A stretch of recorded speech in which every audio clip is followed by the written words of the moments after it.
Esto es de interés mundial, tanto para usted como para mí también, porque Ecuador está haciendo historia con su Corte Constitucional que declara inconstitucional el toque de queda. Y la información sale de hoy porque recientemente lo publicaron ayer.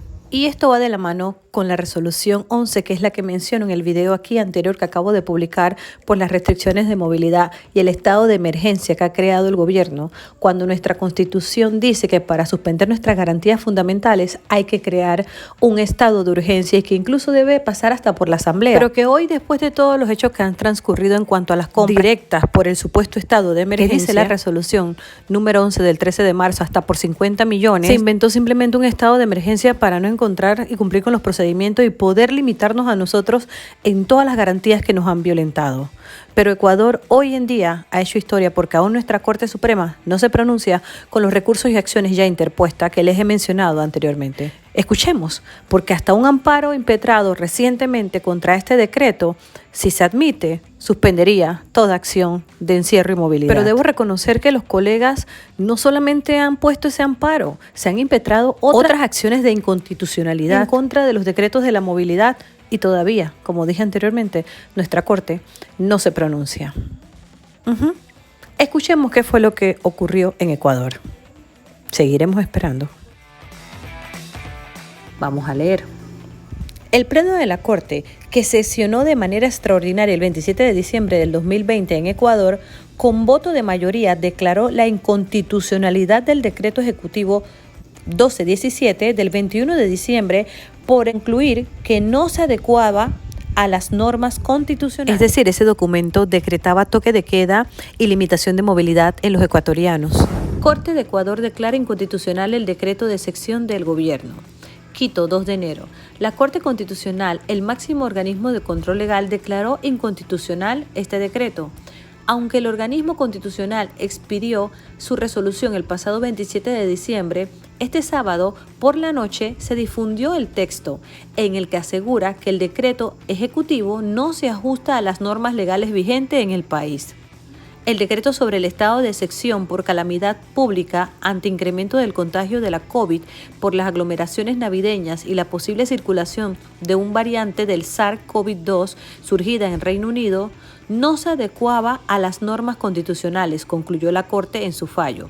Consideró que los estados de excepción se aplican cuando la situación que las provoca no puede ser resuelta de manera ordinaria y por ello se requiere medidas de duración indefinidas. Por esa razón, la Corte remarcó que un régimen diseñado para ser temporal y excepcional no puede perennizarse mientras dure la pandemia y sus consecuencias. Esto es importante. Además, consideró que el presidente Moreno fundamentó su decisión en un posible riesgo futuro y no actual, sin base en información suficiente, clara y específica. Lo mismo que está pasando acá. La Corte Constitucional reiteró que es consciente de la gravedad de la pandemia y de su enorme impacto en los derechos a la vida, a la salud, entre otros, pero recalcó que en el decreto del mandatario no se justifica que haya hechos imprevisibles e introspectivos.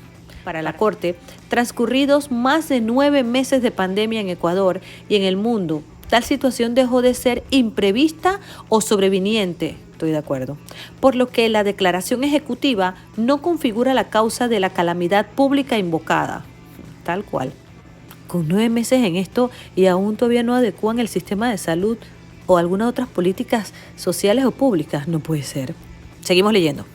Ese era un comentario mío. Además recordó que la Corte ya había prevenido previamente no admitiría una nueva declaración sobre los mismos hechos que han establecido la calamidad pública en 2 ocasiones anteriores con sus respectivas renovaciones.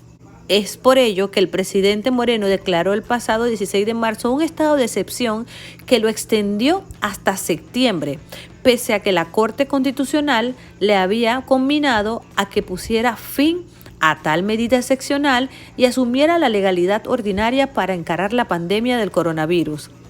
Tras declarar la inconstitucionalidad del nuevo estado de excepción, la Corte remarcó que las medidas dirigidas a evitar las aglomeraciones y reuniones masivas, así como la prevención de los posibles riesgos de la nueva variante del COVID-19 identificada en el Reino Unido, puede adoptarse como base en las atribuciones del régimen constitucional ordinario, es decir, que tomen otras medidas que no sea esa. No todo puede ser toque de queda y encierro. Seguimos. Ante ello, exhortó al gobierno a reforzar de forma coordinada los mecanismos de prevención disponibles bajo el régimen ordinario. Cero encierro. La Corte finalmente aclaró que el juez constitucional Germán Salgado salvó su voto al considerar que la causa invocada de calamidad pública no es repetitiva, pues la pandemia ha presentado rasgos que desbordan la realidad cotidiana, dice el que salvó su voto, es decir, el que tuvo en contra. El anuncio de la Corte Constitucional generó sorpresa en medios, periodistas y redes sociales, pues se dio luego de que el decreto ejecutivo del estado de excepción se aplicara en las festividades de Navidad y Año Nuevo. Además, el Comité de Operaciones de Emergencia, encargado de la emergencia sanitaria, ha aplicado medidas de restricción que buscaban frenar el avance de la pandemia y a las que la Corte Constitucional no cuestiona. De momento, el Ejecutivo no se ha pronunciado sobre el fallo de la Corte Constitucional y se desconoce sobre los efectos que tendrá la decisión del Alto Tribunal frente a las acciones aplicadas por las autoridades con base en la medida excepcional del gobierno. Es decir, cómo van a revertir a aquellos que ya sancionaron en función de eso porque fue Navidad y Año Nuevo. ¿Qué le parece a usted? ¿Hasta cuándo van a encontrar como medida de prevención el encierro?